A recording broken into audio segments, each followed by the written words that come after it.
Oui, Aveda d'être kol adam les caves de route, c'est-à-dire qu'il faut juger l'homme du bon côté. Maintenant, c'est quelque chose qui est très compliqué. D'abord parce qu'on n'est pas tous soumis à des situations toujours agréables. Des fois, on rencontre des gens, vraiment des gens qui nous font du mal. Et que maintenant, les Chachamim, ils disent qu'il faut juger tout homme du bon côté. Ça a l'air un petit peu surréaliste. C'est-à-dire, c'est pas très très logique d'imaginer que chacun doit le juger du bon côté. Il y a des gens méchants, il y a des gens mal intentionnés, il y a des gens tordus, il y a des gens néfastes. Alors quoi, la Torah elle a dit, il faut rien dire, il faut prendre sur soi, il faut s'étaler, il faut s'étouffer. Oui, comment ça fonctionne? Et d'un autre côté, quand on lit le passouk lui-même, quand on lit le mot lui-même, Avedan et kol adam les kavzechut, tu jugeras tout homme du bon côté. Alors à chaque fois que je lis cette Mishnah, je me pose la question, mais qui a dit Bichlal qu'il faut juger? C'est comme si on partait d'un a priori que c'est normal de juger. On juge, de toute façon on juge. Maintenant, si déjà tu juges, alors on te dit juge du bon côté. Mais qui a dit qu'il faut juger? C'est ça la problématique. Alors il y a une logique un peu, on va dire la logique rationnelle, c'est que malheureusement dans la vie, pour les gens qui n'ont pas atteint ce qu'on appelle en français l'autonomie existentielle, c'est-à-dire qu'ils sont bien dans leur peau, alors souvent ils ont tendance à vivre par rapport au regard de l'autre. Ça veut dire que là où je vais, là où je me déplace, je dois me situer, je dois me définir, des fois même je dois me justifier, je dois me légitimer, et je dépense une énergie incroyable, en fin de compte, à apparaître dans le regard de l'autre. Et cette difficulté, elle fait un stress, et ce stress, il crée, parce que aujourd'hui, beaucoup de gens considèrent, même dans le monde religieux, comme la 614e mitzvah, qu'on appelle l'hypocrisie. Mais je vous garantis qu'elle n'est pas dans les mitzvot. Mais il y a beaucoup de gens qui pensent que c'est la 614e mitzvah d'être hypocrite. D'accord? Alors qu'en fait, je pense, hein, j'essaye de vendre ce produit depuis plus de 25 ans, que quelqu'un, il doit être bien dans sa peau, il doit être équilibré, il doit être naturellement souriant, il ne doit pas faire semblant, il doit être clair, il doit savoir ce qu'il veut. Maintenant, c'est vrai que ça demande un travail, mais c'est vraiment dommage de passer à côté simplement. Je suis vraiment dérangé par le bruit. Je peux partir, ça ne me dérange pas un peu. Donc ça veut dire quoi?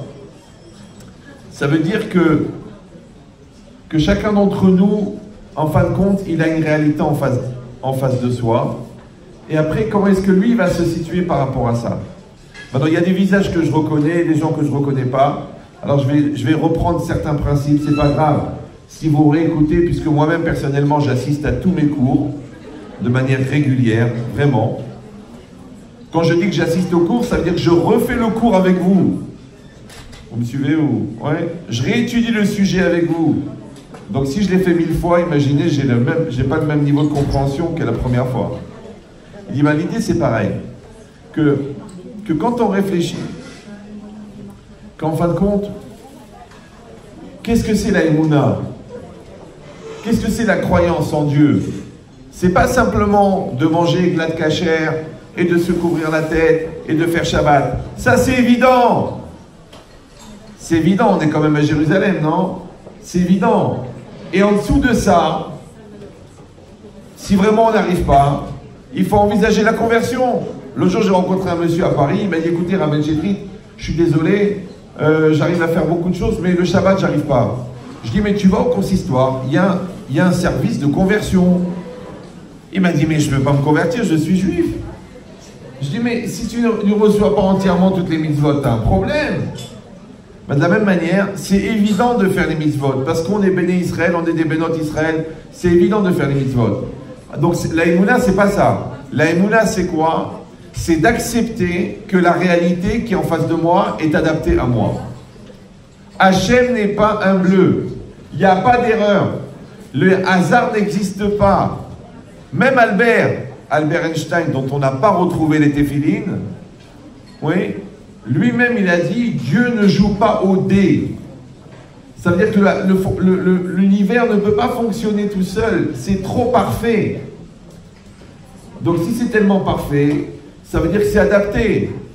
Maintenant, si c'est adapté à moi, comment ça se fait que je le vis mal? Alors je vous dis pourquoi. Parce que dans l'adaptation, 50% c'est ce que Hachem t'envoie, et 50% c'est le fait que toi tu dois t'y adapter. Vous suivez ou non? C'est-à-dire que ça ne suffit pas d'avoir la Emouna, que Hachem m'envoie des choses qui sont adaptées à moi. C'est que moi aussi je dois faire l'effort d'adaptation. C'est-à-dire c'est mon mari, mais il faut faire du Shalom Bayit. C'est mes enfants, mais il faut de la sablanout. Il faut de la patience. Ouais. C'est mon patron, mais il faut que j'essaye de fonctionner avec lui de manière normale. C'est ma belle-mère, et il faut qu'elle meure. Il faut que, oh là là, excusez-moi, ça va échapper. Mais, non, j'ai rien contre les belles-mères. Hein. Rien du tout. D'ailleurs, j'ai une belle-mère extraordinaire. D'ailleurs, on l'appelle l'exception. D'accord? Mais, en tout cas, je peux vous dire qu'on a tout ce qu'on a fouillé dans les sources de la Torah, on n'a trouvé aucune source comme quoi Adam Harishon avait une belle-mère. Mais on a constaté qu'il a vécu longtemps. Donc ça veut dire quoi? Ça veut dire que il n'y a pas de hasard. Que ce qui est en face de moi, c'est adapté à moi. Maintenant, ce qui se passe, ça s'appelle est-ce que je vais bien vivre ou est-ce que je vais mal vivre l'événement? Est-ce que je vais être adapté ou non? Maintenant, malheureusement, pour tous les gens qui n'ont pas atteint cet équilibre de vie, alors ils vont être tout le temps en train de se situer par rapport.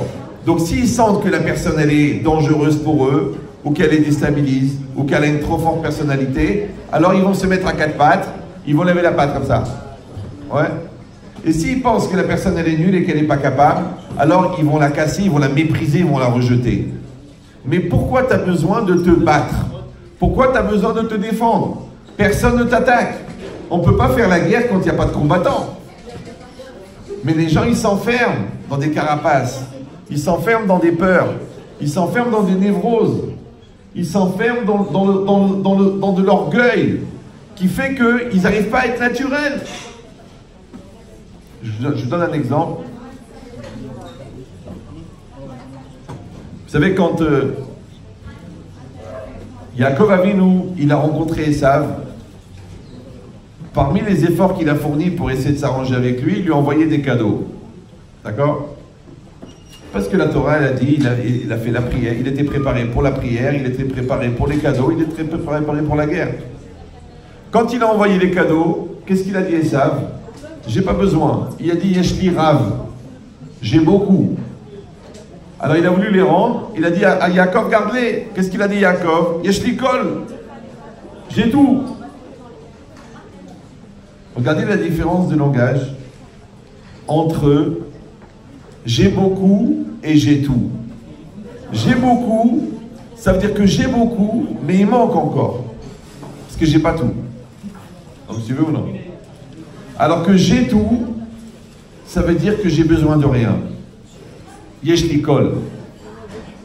Maintenant, ce sentiment de tout, ce qu'on appelle en français la plénitude, ouais, la shlemut, le fait d'être entier, d'être complet, ça donne ce sentiment comme ça de clarté, de sérénité, de bien-être. Alors moi, j'ai dit un truc, c'est une blague. Mais ça peut servir de ridouche aussi pour se rappeler. En anglais, on dit tu es cool. Cool. Ouais, tu es cool ou tu es pas cool. D'accord? Le gars, il dit, il t'a vexé. Tu es cool avec ça? Je suis cool. Tu dis, mais t'as pas d'argent pour passer Shabbat. Tu es cool? Je suis cool. Je suis cool, en vérité en anglais, cool c'est O-O-L, c'est comme kol. C'est-à-dire que im yeshli kol, j'ai ce sentiment de plénitude, je suis bien avec moi-même, j'ai fait ce que j'avais à faire, j'ai donné, j'ai fait mes efforts, je suis bien.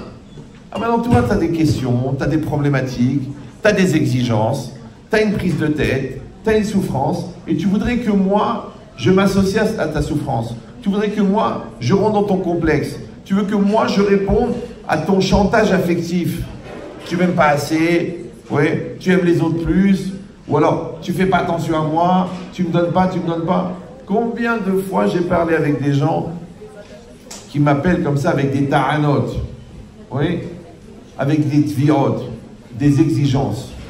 Je lui dis, mais tu n'as pas compris que l'exigence génère la déception, que la déception génère la remma, que la remma génère la distance, que la distance génère la haine, que la haine génère la rancune, et que la rancune génère la vengeance. Sur la base de quoi? La ta'ana. Vous me suivez ou non? Les gens, ils m'appellent. Vous trouvez normal que les beaux-parents, je les reçois pendant un mois, je leur dis ramenez-moi une cartouche de cigarette, ils m'amènent la facture. Vous trouvez normal que mon mari, je lui fais tous les plats qu'il veut, et tous les vendredis soirs, il me dit il manque une salade? Vous trouvez normal que ma femme, je lui fais un cadeau à 21 000 €, elle me dit c'est pas la couleur que j'aime? Et moi j'ai envie de lui dire mais étouffe-toi avec cette jupe.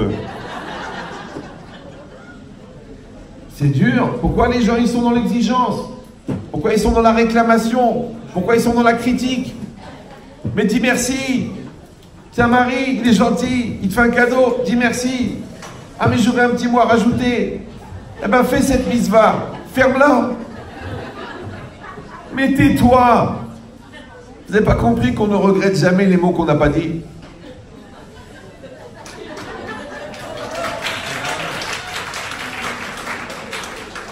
Ah, tu dis oui, mais moi, c'est pour améliorer les choses, c'est pour faire grandir la personne, c'est pour la faire évoluer.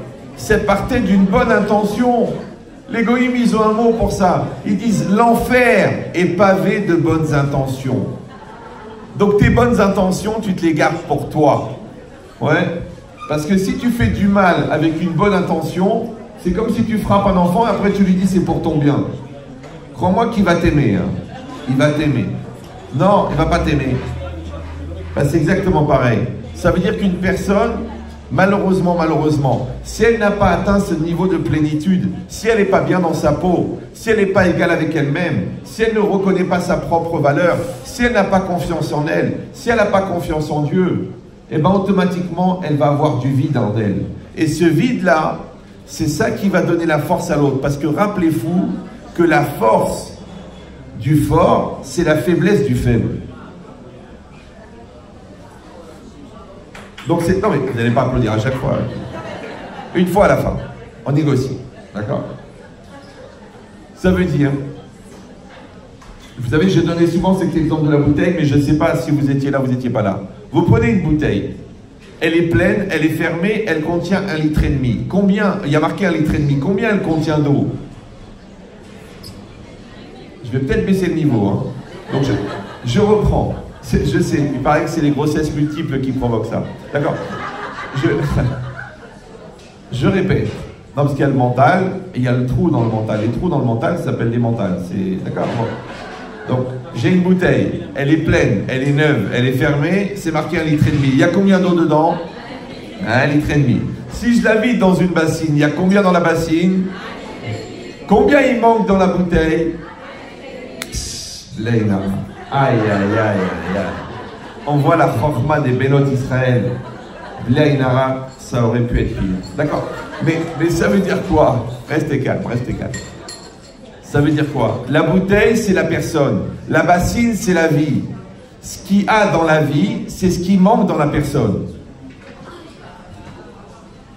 Vous me suivez ou non?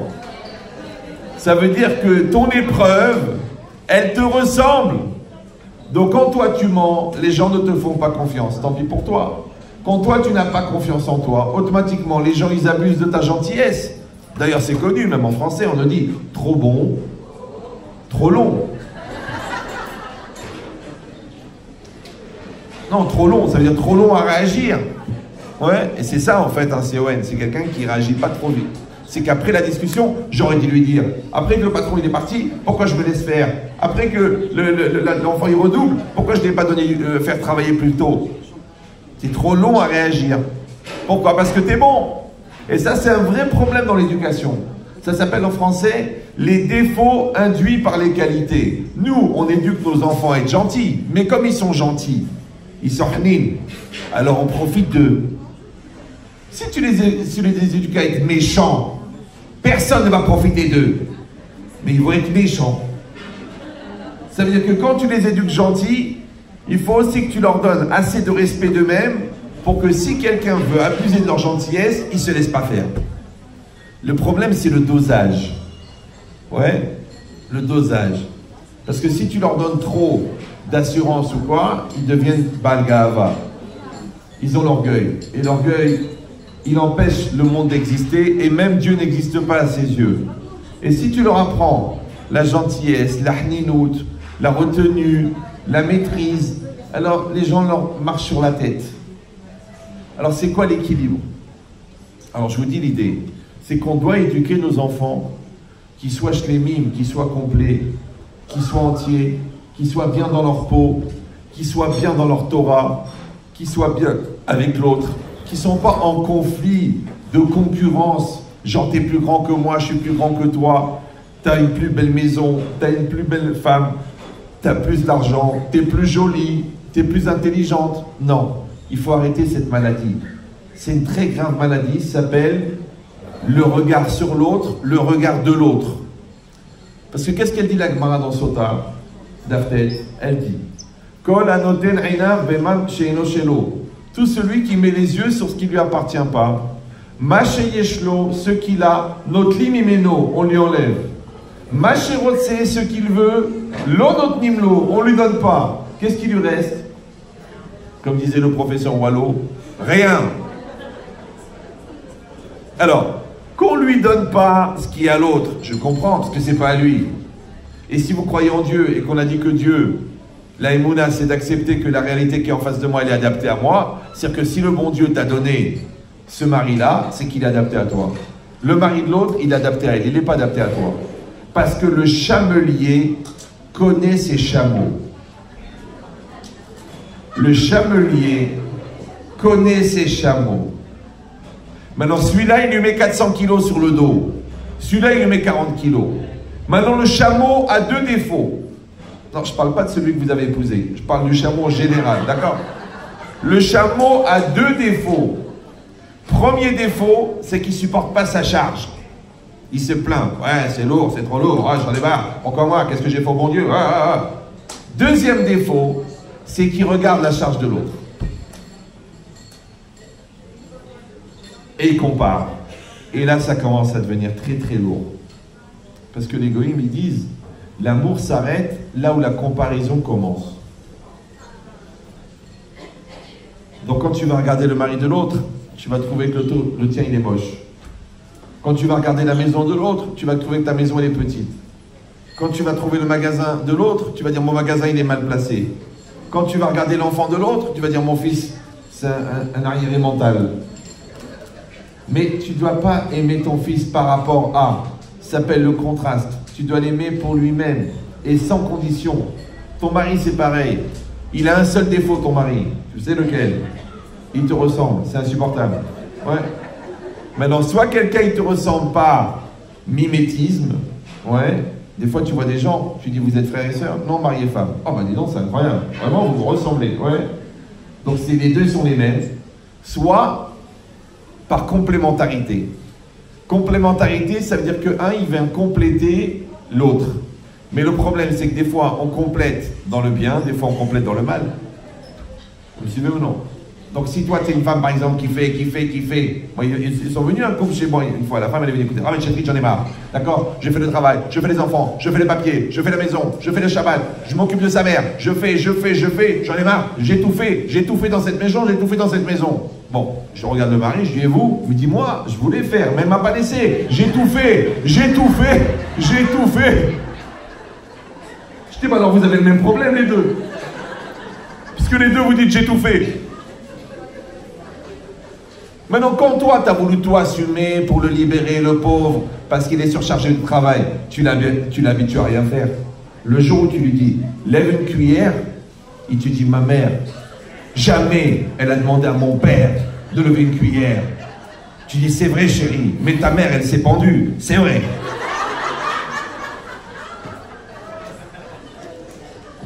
Bon, j'exagère, en fait, c'était beaucoup plus grave, mais je ne veux pas vous toucher, d'accord? Ça veut dire quoi? C'est-à-dire que toi, tu dois jouer un rôle, lui joue un rôle. Maintenant, on est complémentaires. Maintenant, le problème, c'est que les mêmes qualités, elles servent en tant que qualité et en tant que défaut. Vous me suivez ou non? Parce que, par exemple, quelqu'un qui est perfectionniste, c'est positif. Mais si il le vit selon son Yetzirara, son perfectionnisme, maintenant, ça va être pour te faire souffrir. T'as pas fait ça, pourquoi t'as pas changé, pourquoi t'as pas dit, pourquoi t'as pas... Mais je comprends pas, mon amour, tu veux que je me perfectionne. La méthode, elle est mauvaise. Pourtant, c'est une qualité, le perfectionnisme.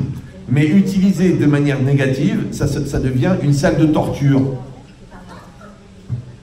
Vous me suivez ou non?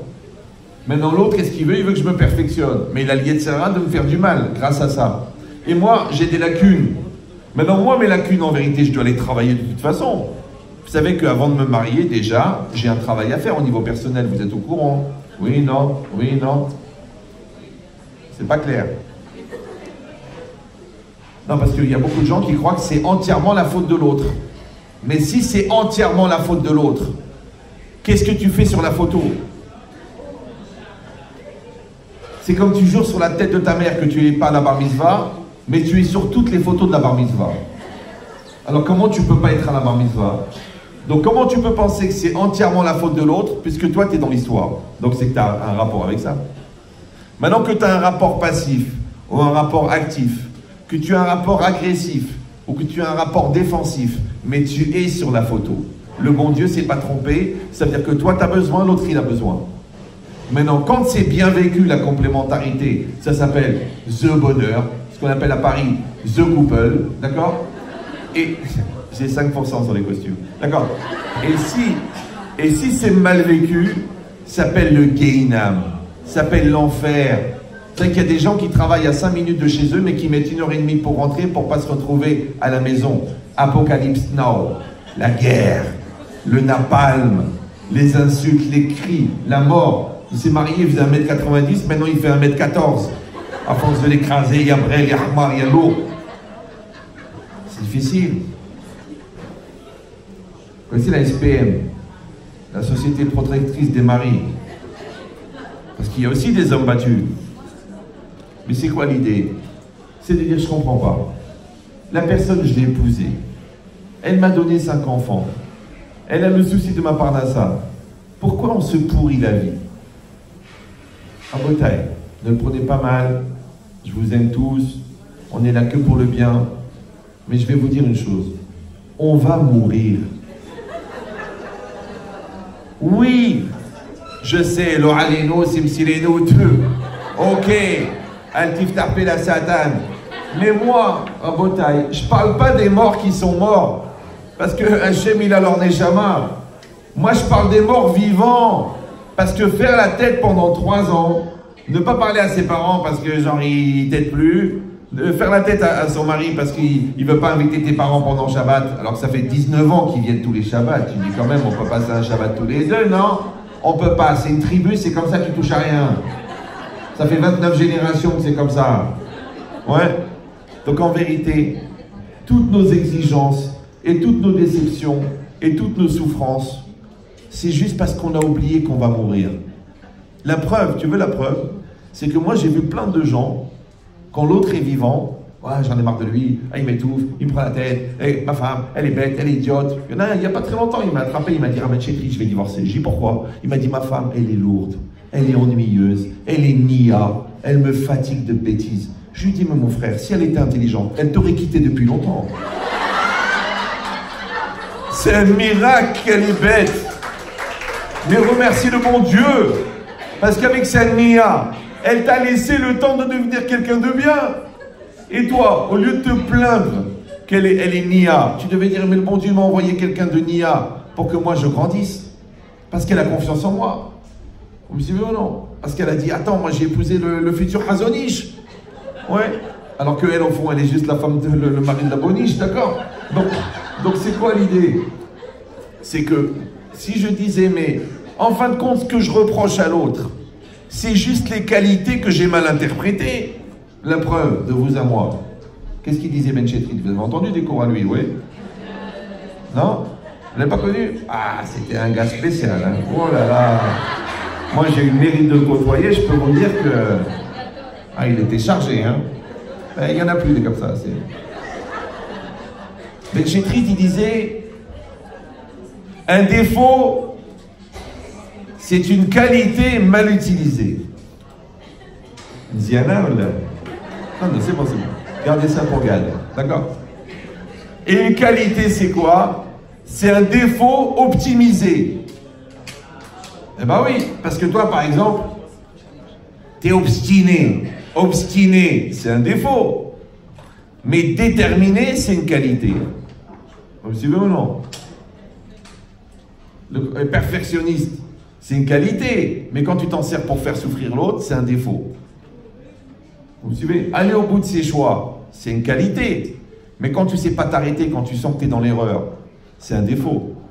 Donc, chaque défaut et chaque qualité, en vérité, elle a le même potentiel. Ça dépend comment on l'utilise. C'est comme une pioche, par exemple. Avec une pioche, tu peux creuser dans ton jardin et trouver un trésor. Ou tu peux tuer ta belle-mère. Ah non, ça marche pas, parce que là, tu fais une affaire dans les deux cas. D'accord. Mais c'est quoi l'idée? Non, j'ai rien contre les belles-mères. Vraiment.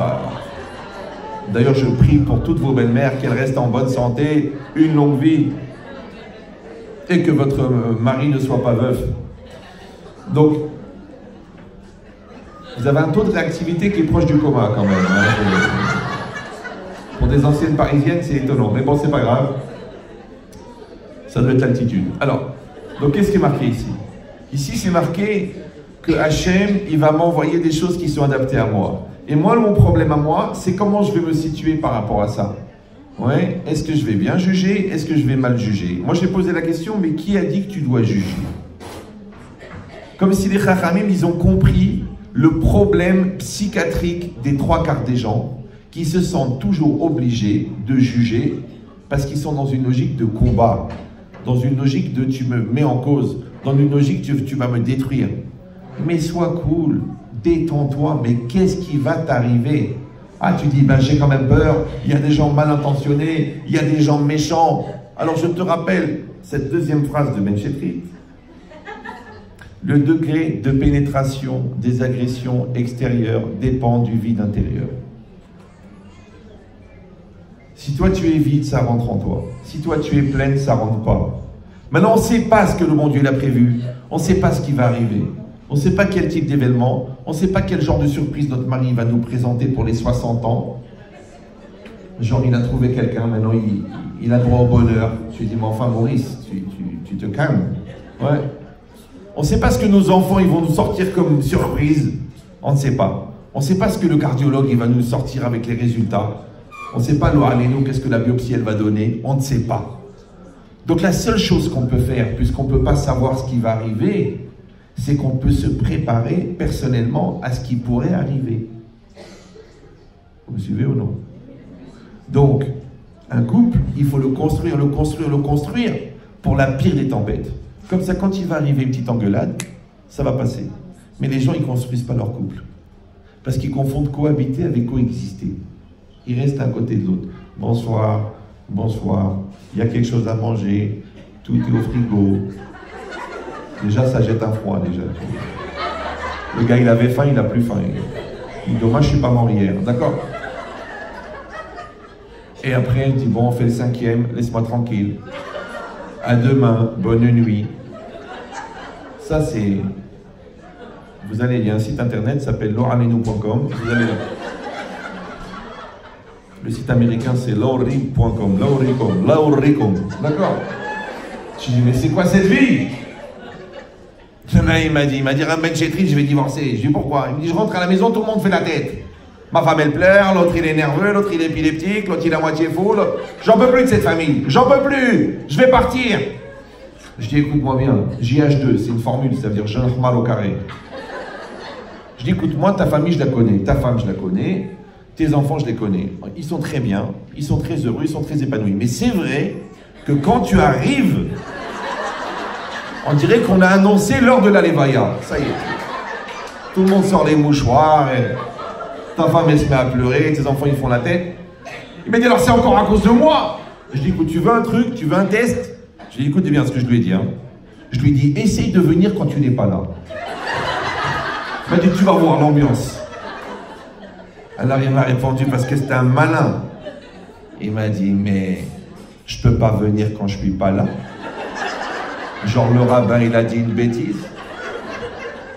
Je dis, écoute mon frère, les bêtises, j'ai arrêté quand j'avais 6 ans et demi. D'accord? Quand j'ai dit, tu devrais venir quand tu n'es pas là, ça veut dire tu devrais venir, ouais, mais le jeune, le lourd, le hma, le brel, l'entêté, l'obstiné, le marron, tu devrais le... Je l'ai pas dit. Non, je l'ai pas dit. Je l'ai pas dit. Mais je l'ai pensé. Non, moi aussi je suis marocain, mais je me soigne. Non, je me soigne.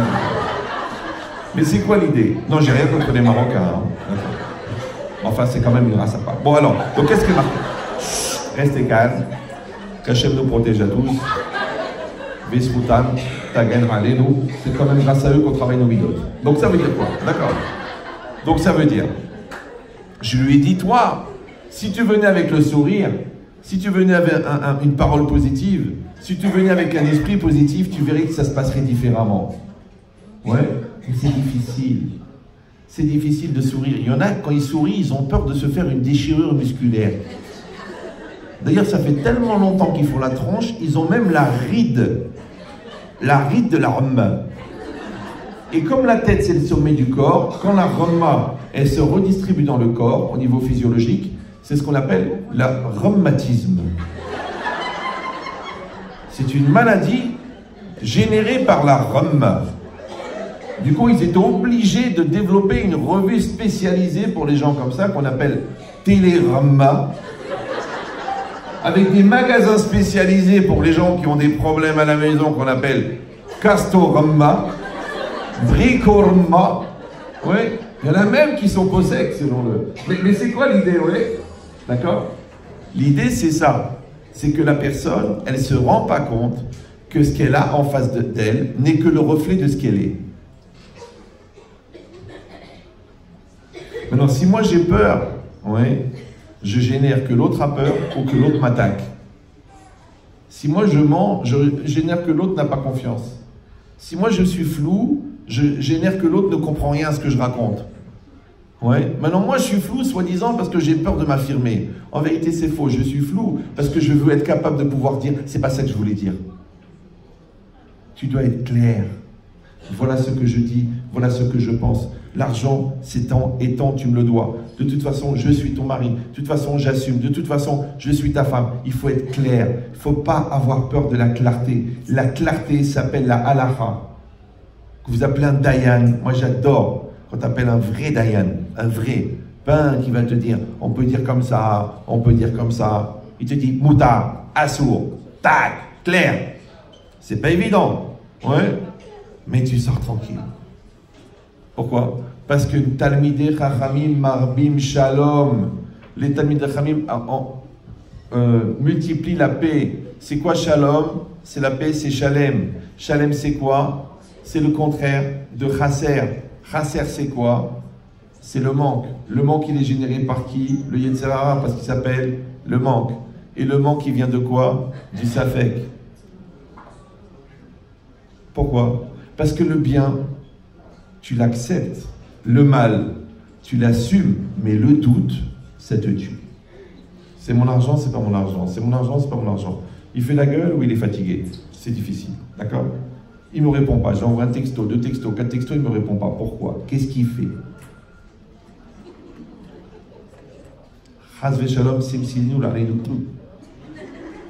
Le doute, ça tue. C'est comme si ta fille, Myriam, elle te dit, maman, ce soir, je vais réviser le Tanakh avec ma copine, Ayivat Shaoul. Ouais. Avec qui tu vas? Chez Myriam. Mais tu dis, c'est bizarre, elle est sortie maquillée, tout ça. Tu dis, bon, pour le Tanakh, elle veut genre se présenter devant le Tanakh. Et un quart d'heure après qu'elle est partie, Myriam, elle téléphone. Bonjour, je peux parler à Déborah?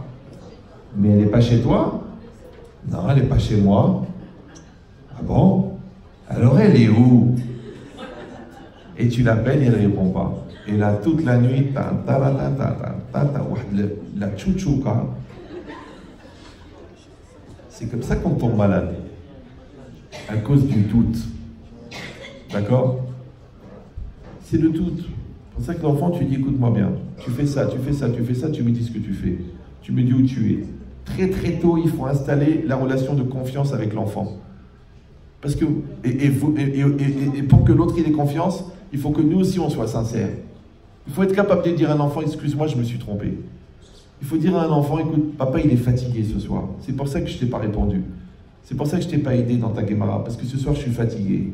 D'accord? Ou je peux dire, écoute, les mauvaises notes que j'ai vues, elles m'ont choqué. La vérité, je ne veux pas réviser avec toi, parce que je ne vais pas te faire passer une énergie négative. Tu vas réviser avec mon haver ou avec mon ami qui, lui, il n'a pas d'a priori négatif. Comme ça, tu vas recevoir une énergie positive. Et ça, c'est le Khatam Sofer qui dit ça. Si le père, il n'a pas une Avat à Torah ou une Avat de ses enfants assez grande, il ne doit pas leur enseigner la Torah. Parce qu'il va leur transmettre la Ramma qu'il a lui. D'accord? Ça veut dire qu'on ne transmet pas ce qu'on a, on transmet ce qu'on est. Donc il faut faire bien attention à ce qu'on est. Parce que c'est ce qu'on est qui va passer. C'est pour ça que le nez est tellement important chez nous. Parce que c'est ce qu'on est. Une fois, je suis rentré dans un commissariat. Alors, le policier à l'entrée, il m'a dit, monsieur, vous devez enlever la kippa. Je dis, pourquoi? Il m'a dit, c'est un signe ostentatoire de religiosité. Je dis, alors, il faut que j'enlève mon nez, alors.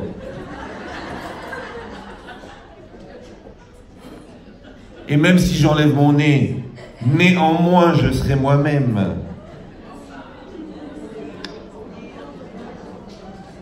Non, c'est bon, c'est bon. Il ne faut pas applaudir pour ça. Qu'est-ce qui va rester pour les Hidoshim si vous applaudissez pour les bêtises? Alors, Rabotai, c'est compliqué.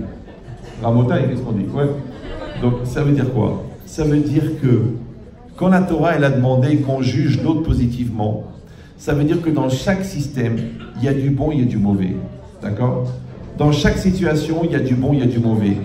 Dans chaque école, il y a du bon et du mauvais. Dans chaque rave, il y a du bon et du mauvais. Dans chaque mari, il y a du bon et du mauvais. Dans chaque femme, il y a du bon et du mauvais. Alors, qu'est-ce que tu vas faire?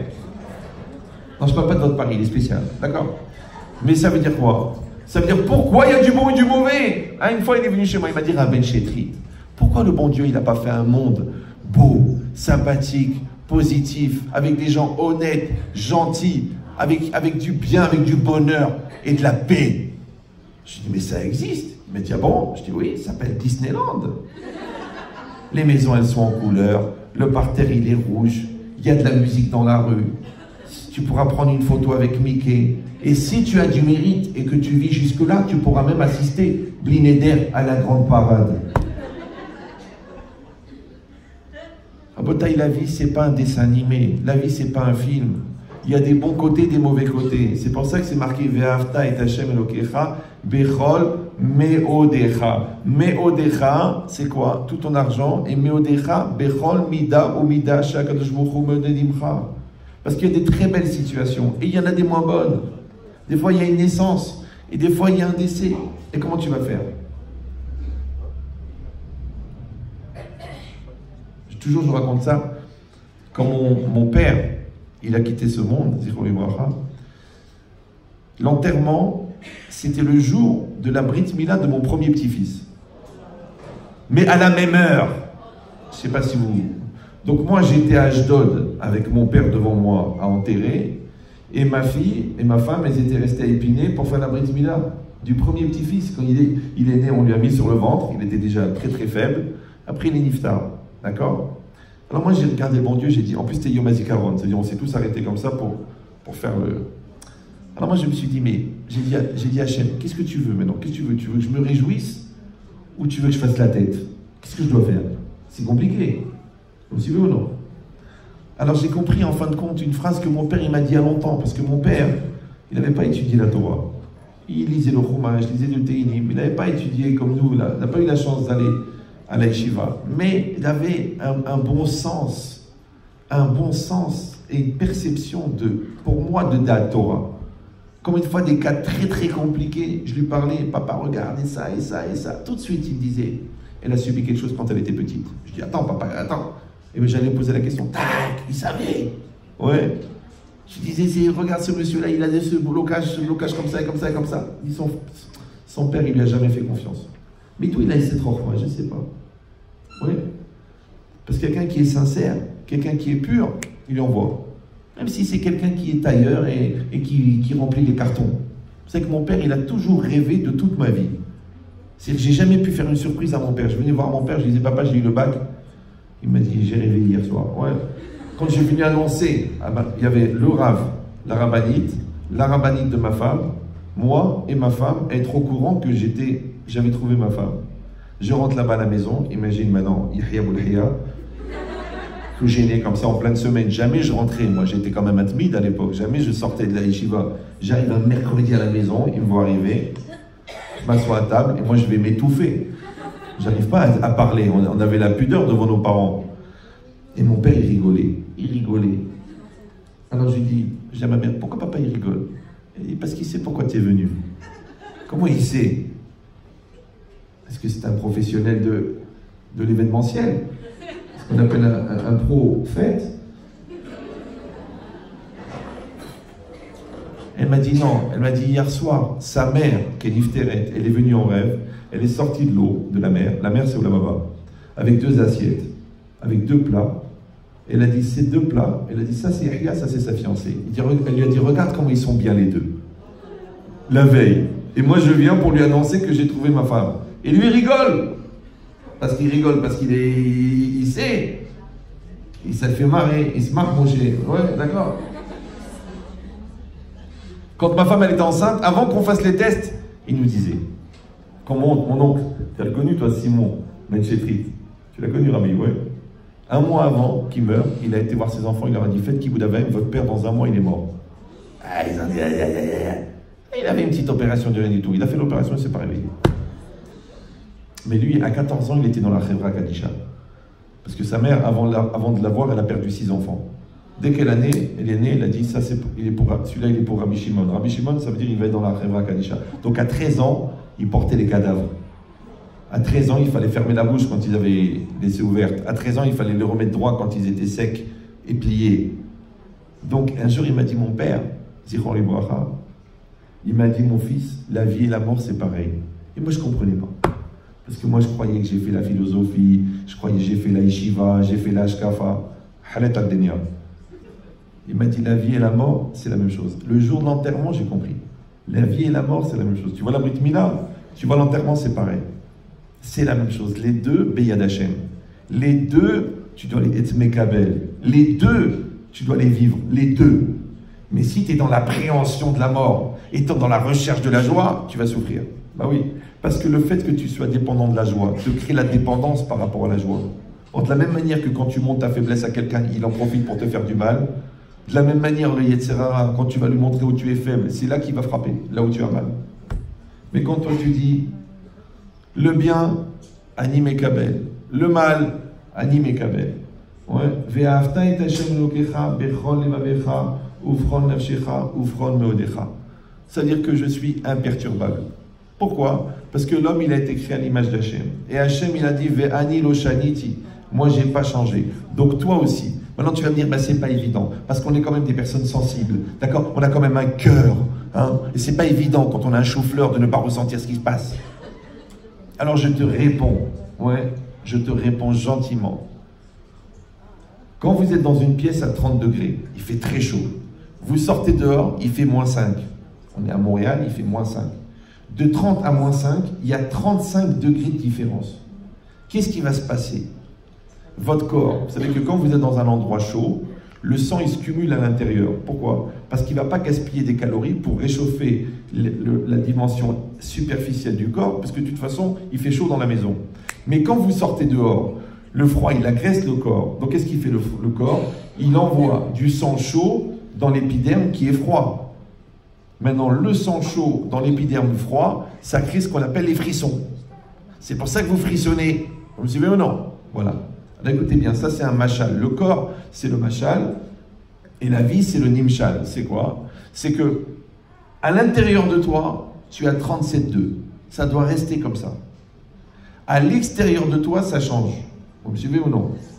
Maintenant, quand toi, quelqu'un t'énerve, ou quelqu'un te remet en cause, ou quelqu'un te fait de la peine, ou même que tu ressens quelque chose, il faut que cette réaction reste ce qu'on appelle en français épidermique.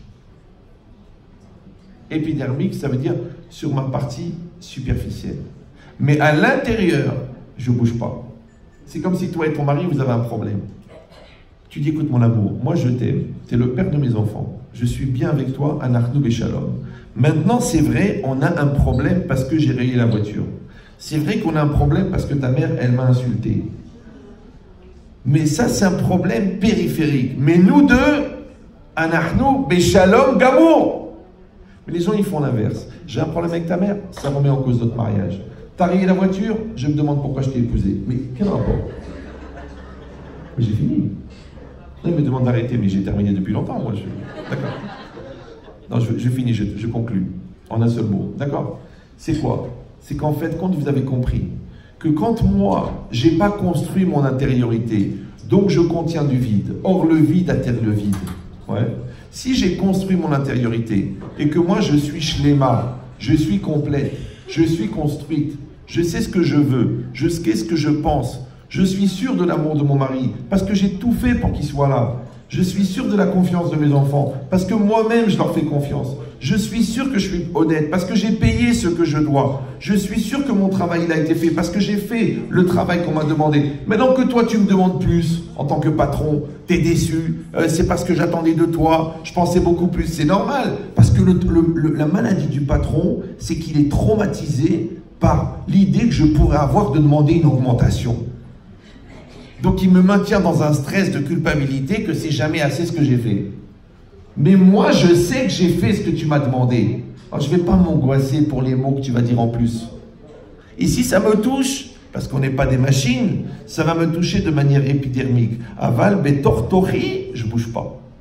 Je suis bien, j'aime la vie, j'ai Hachem avec moi, j'ai mes enfants, je vais très bien. Maintenant ça a l'air simplé comme ça. Mais tous les jours je rencontre des gens qui ont épuisé leur énergie intérieure, qui ont vidé leur tronc de la sève, qui ont donné toute leur énergie, soit parce que c'est des gens qui sont des aspirateurs d'énergie, soit parce qu'eux n'ont pas assez confiance en eux, donc ils ont donné trop.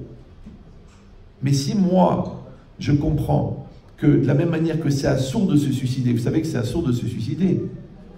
Maintenant, les gens croient que se suicider en une fois, en se jetant par la fenêtre, Hazvé Shalom, c'est assourd, mais se suicider en 15 ans, en attrapant un cancer par le souci, c'est permis.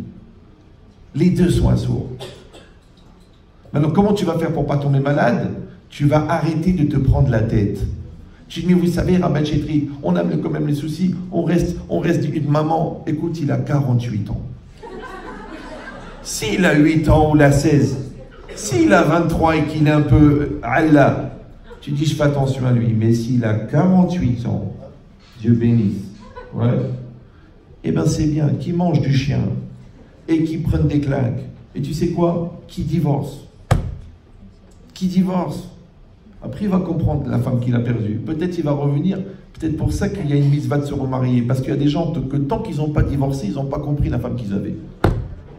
Maintenant qu'ils ont divorcé, qu'ils vont dans les soirées de célibataires et qu'ils voient toutes les folles affamées, il dit mais j'avais un diamant à la maison. Ah, Baruch Abba Bekoum.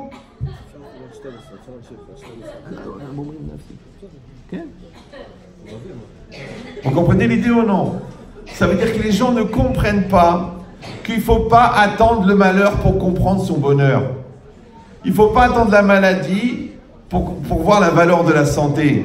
Il ne faut pas attendre de tout perdre pour comprendre que l'argent, ça ne fait pas le bonheur. Il ne faut pas attendre d'avoir une grande maison pour arrêter de faire la gueule parce qu'on a une maison petite. Eh bien, tu as une petite maison, eh bien, sois heureux. Moi, je connais des gens, ils habitent dans un château.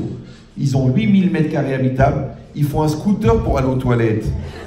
Ils envoient un email aux enfants pour venir manger. Et quand tu es assis avec eux dans leur maison, sur la côte d'Azur, en face de la mer, avec le yacht, il te dit, tu sais, quand on arrivait de Tunisie, on était au 6e étage, à Belleville, dans une chambre. Il n'y avait même pas de salle de bain. On allait aux toilettes sur le palier. On était 12. On tirait des matelas pour dormir. Mais qu'est-ce qu'on a fait comme fête? Quelle simha, quelle farha. La grand-mère qui râlait, l'autre qui rigolait, et on préparait les plats. Le mec qui te raconte comme si c'était le paradis. Alors que quand tu vas voir le bâtiment délabré, la cage d'escalier qui sent le pipi, et la maison toute petite, tu dis c'est pas possible. Quand tu ouvrais la fenêtre, tu cassais la vitre. Quand tu ouvrais la porte, tu cassais la vitre. Et là-bas, il a dit, là-bas, c'était the bonheur. Et maintenant qu'ils ont les 8000 m² habitables, le froid. Ils ont que des meubles Roche-Beaubois. Mais la maison, elle est froide comme un catalogue. En papier glacé. Donc tu fais le contraire. Toi tu dis, je regarde le bien. Et tu vas dire, eh ben il n'y a pas que du bien. Ouais. Eh ben tu dis, même le mal c'est du bien. Même le mal c'est du bien. Même la difficulté ça me renforce. Même l'énervement ça travaille ma savlanout. Même ta remise en cause, elle m'oblige à grandir. Ça veut dire que Rabotai, il n'y a que du bien. Donc Avedan et Kol Adam les Kavzochut, ça veut dire que Akadosh Baruch Hu, il nous a mis des situations qui seront ambiguës. Et tu vas les juger, mais juge-les des bons côtés. Et si tu vas dire, eh ben c'est un petit peu nia, mais c'est la loi du bonheur. Tu veux la preuve? C'est que comment les gens ils pourrissent leur bonheur? Tu sais comment? C'est très simple, c'est une maladie. Ça s'appelle oui, mais. Oui, merci pour le cadeau, mais ce dommage, je l'aime pas. Merci pour ces vacances, mais il pleut. Merci pour ton amour, mais tu as grossi. Merci pour ces beaux enfants, mais ils me cassent la tête. C'est le problème, c'est le mais. Moi, les gens, ils viennent chez moi, ils me posent une question. Je leur réponds. Dès que je leur réponds, qu'est-ce qu'ils disent? Oui, mais. Je dis, enlève le mais, l'article mais. Enlève le mais. Prends le oui. Fais rentrer le oui. Imprègne-toi du oui. Prends la force du oui. Et retourne avec du oui. Mais quand tu mets le mais, tu pourris le oui. Il n'y a plus de oui. Comme si le non. Comme l'enfant, il te dit, je vais faire des études, mais c'est trop difficile. Je vais faire médecine, mais je ne vais pas terminer. Je vais me marier, mais il y a beaucoup de divorces. Alors il ne va rien faire celui-là. Il ne va rien faire du tout. Parce qu'avant le Paris-Dakar, il s'est coupé les 2 jambes, les 2 bras, les oreilles, la bouche et le nez. Et après, il dit, j'espère que je vais gagner. 10 blinés derrière.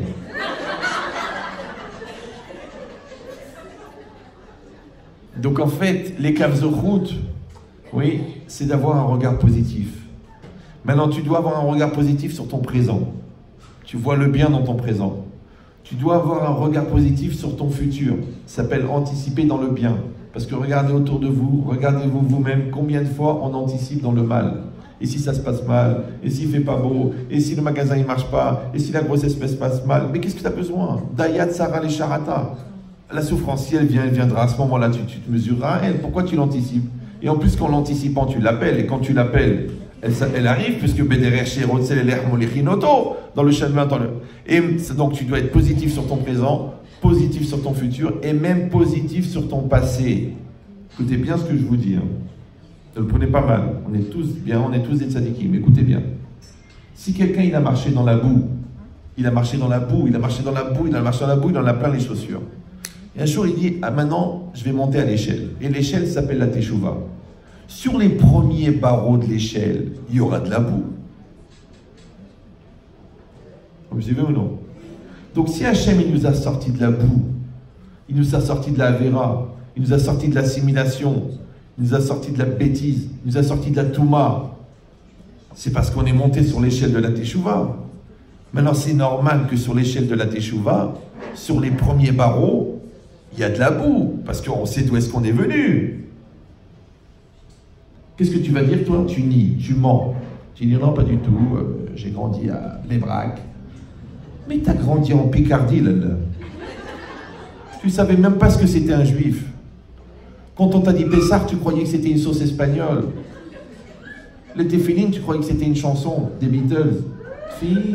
D'accord? Mais Baruch Hashem, aujourd'hui, tu es une sadéquette, tu as la tête couverte, tu as 7 garçons, il y a 2 Rosh Yeshiva, un Maggid Shiur, un... Alors dis-moi, c'est extraordinaire.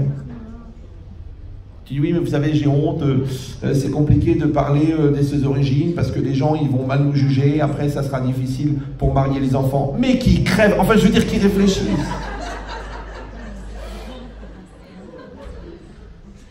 Rabbi Akiba, c'est un Baal Tshuva. J'ai fini. Je sais pas ce qu'ils ont tous, je sais pas. Vous voulez partir? Moi, j'en connais que un qui est dur comme un cèdre, c'est Erez. Il m'a dit minuit. Qu'est-ce que je vais faire? Je vais mentir à qui, moi? Ouais. C'est lui le patron, non? Et moi 3. Ben, donc, alors, ça veut me stresser en plus. Mais je suis pas votre mari. D'accord. Donc ça veut dire quoi? Restez calme. Non, je peux pas me stresser, je peux pas. J'ai une longue vie et j'adore ma femme, et mes enfants, mes petits-enfants. Donc je vais pas mourir plus tôt à cause du stress. D'accord? Mais moi, encore une fois, je suis bien avec vous. Vous n'êtes pas bien?